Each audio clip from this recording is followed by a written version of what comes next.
Well, if you're looking for quirky, strange, and just chaotic metal, I've got the prescription for you. It's creeping on us, it's creeping on us, it's on the... Book 2, Where the Stories Come From, by Others by No One. So, Others by No One is a tech extreme progressive metal band. They have a lot of different influences coming from rock and opposition, jazz, art rock, specifically metal as well. Like that's kind of where that's coming from. But also like more contemporary metal bands like Between the Buried and Me, Haken, and all that kind of stuff. The overall feeling that I get with this band after listening to both of their albums is something very funky, very fresh, but very chaotic. Like, I feel like these guys never really want to sit down in any one style and are just at points being weird for just the sake of being weird. Like, I'm getting flavors of Modulin of the Well with their Bath album. That was like really big that I listened to for a Patreon of mine. But I'm also getting more of an operatic flavor of almost like a symphonic metal with bands such as Native Construct or Haken in that sense. But I also have that like balancing act between the quirky, strange elements with straight up tech metal like we would get with Between the Buried and Me. And instead of it just being a slurry of all these different styles and genres, which is a very big reality when you're trying to do something like this, they do it elegantly enough that it doesn't necessarily get in the way. They actually released their first album back in 2017 of Book 1, Dr. Breacher, and I thoroughly enjoyed this album. I love the expression on it. I love that it's only really 3 tracks, and I liked how this gave us a really good snapshot of what to expect with the band. And I know a lot of their fans have been waiting very patiently for Book 2, and that's where we find ourselves here with Where Stories Come From. And overall, I feel like the band really used their first album as a starting point to jump off the deep end for this album in particular. This album holds a lot of music, and I think that's the biggest issue. 75 minutes worth of music across 13 tracks, and honestly, that's way too much, especially for the expression that they're going for, with it being so chaotic, with it being so strange and never sitting still, jumping from one style to another. This album is quite a task for anybody. And I mean, that's what progressive rock does, right? It challenges their listeners. And in that case, this album definitely succeeded, because it is a challenging listen. And in some cases, it's very rewarding, and in others, it's just a challenge. It has a number of passages that are quite long, and in some cases I really enjoy this.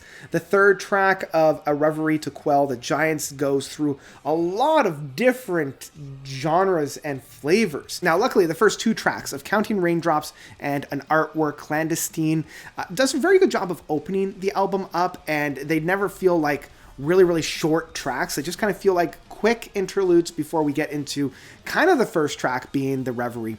And in that case, the flow of this album is handled very well. It doesn't feel completely disjointed and off-kilter, but there are a number of points even within these first 3 tracks that I feel like some orchestration and a little bit more composition might have helped out provide a little bit more of a smoother flow. There are a number of moments within To Quell the Giants that I feel probably could have been handled a little bit better. And there's even a moment within that third track that almost borrows a musical expression that I heard from Green Day's American Idiot album. It's lifted right off of there, especially with that dun, dun, dun, dun, dun, dun, dun, dun, I'm leaving here tonight. You know that one? But I still kind of love like the more catchier aspects of this, but I also feel like some of the more aggressive metal gets in the way for it being a completely enjoyable track in that sense. So from those tracks, we come into probably one of the more popular tracks off of this album, of Right Side of the Brain, and it does feel very artistic in that sense. It almost feels very like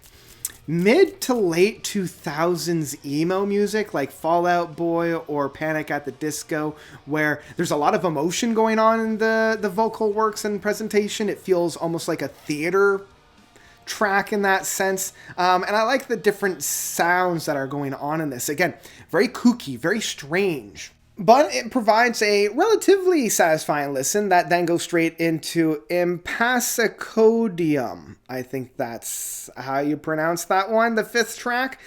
This one's the longest track at 14 and a bit minutes. This one goes through a lot of ebb and flows, and basically what I've been talking about with Reverie to Quell the Giants can basically be said about this track as well. But I also think that if they had kind of tightened it up a little bit, it probably would have served the track and the album overall a little bit better. Because by that point, I'm already kind of on the fence whether or not I want to check out. Like, luckily the music is always engaging, but there's just so much being thrown at the wall at this point that I would have liked the album to almost stop there, just be the 5 tracks at over 40 minutes. But instead, the album continues on with Fox Tune, and they did a very good job of introducing a more somber track at this point. It does build up, and it almost has this like Floydian experimental expression by the end point, with a lot of overlays of echoes within the vocal works, but it does provide a little bit of a breather, a little bit of some stretching of the legs, which is good because it provides a little bit of a break before we go into a much more quirky aspect of Debt for Your Thoughts. This track is... I got like Walk Off the Earth or Walk the, Walk the Elephant or Walk the Moon. The Moon is the elephant. Like those kind of like indie, very harmonizing a cappella kind of a group. I was getting a lot of those. Like it was very engaging, very fun, very strange. And this was something that I haven't actually heard too much from progressive metal outfits, of overlaying so many different harmonies in that sense and almost using this like beatboxer in it. It's like boom, boom, boom, boom, boom, boom, boom. Like it's very bouncy in that sense. It was still showing that they were able to pull off some really interesting things so far in the runtime of this album. Then we come into 2 tracks that I'm not too sure about. Tombs and Tomes. They're both very melodramatic, very somber, very quiet, very hushed. I do like Tombs or I guess Tomes? The 8th track, Tombs. Anyway, I like that one in its more atmospheric approach, but then by Tomes, it feels much more of like something that we would hear from like Slice the Cake, that's like very avant-garde, a lot of screaming and a lot of yelling across very atmospheric landscapes, and it was fine, but again, buried so deep into the runtime. But it is interesting. The last 4 tracks, Tales of the Nebulous Man, Well Read, Plight of Proxy, and Where Stories Come From, the title track. These are probably my 4 favorite tracks off the entire album, and I enjoy the fact that they bleed very seamlessly from one to the other. That provides probably about, 15 minutes worth of music, and I almost wish that they had combined these all into one track. I like how more engaging these tracks are. They're less trying things just to try them, or less trying to be weird for the sake of being weird, and more creating very engaging music at this point. Like the Tales of the Nebulous Man is much more of like an opening track. You can hear a old film projector starting up and getting going, and we come into Well Read, which is probably my favorite track off of the album. And it's so interesting because I feel like Well Read is a synthesis of all the different trials and tribulations that the music has gone through up until this point. It's very metal at points, very avant-garde, very screaming, very death metal in that case, but it also brings things to a head and provides such a brilliant crescendo at the end. And even though this song is almost 7 minutes long, it feels like we've gone on such an epic journey with it. I feel like if the band had continued on this more synthesized and more concise track, we probably would have had a better overall experience with a lot of those longer tracks that preceded it.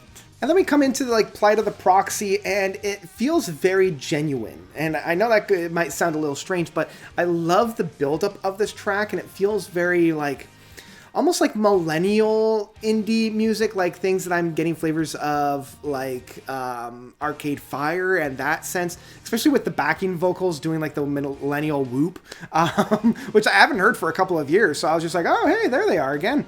But I love the buildup of this track that provides an extremely satisfying climb to the final and closing track, the title track, Where Stories Come From. And I gotta be honest, you guys, I was really blown away by the last couple of the last last track here. I love that build up, that big release. I feel like this whole album has been tightening the cogs and tightening the coils until this final release. And I have to really give it to the lead singer on this. The man can belt, and I was so engaged and engrossed, and it felt like a cathartic release by the end of the album. My greatest compliment that I can give is that the experiments really, when they work really, really well, providing some of the best music that I've heard this year.